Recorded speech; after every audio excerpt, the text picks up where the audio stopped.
ప్రతిదాన్ని రచ్చ చేస్తూ, దానికి అనుగుణంగా దిక్కుమాలిన వార్తలు రాయడం మీడియా మానుకుని బాధ్యతాయుతంగా చేస్తే ప్రజలకు ప్రయోజనం. నేను ఇంతకుముందే చెప్పా. ల్యాండ్ క్రూయిజులు కొన్నారు. రాష్ట్ర ప్రభుత్వం డబ్బులతో కొంటది గానీ, కేసీఆర్ జేబులోంచి కొంటాడా? అదేదో దొంగతనంగా ఆంధ్రప్రదేశ్‌కి తరలించారు.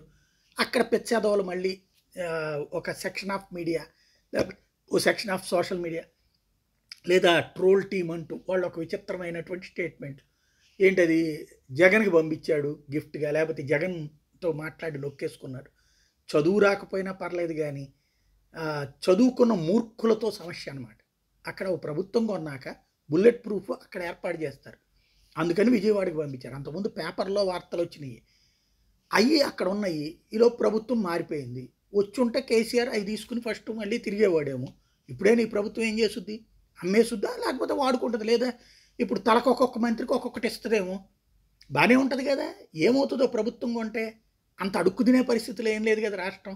ఇంకోటి, అదేదో దొంగతనంగా తీసుకెళ్ళినట్టు, కేసీఆర్ దాచేసుకున్నట్టు అతి ప్రచారం ఎందుకు?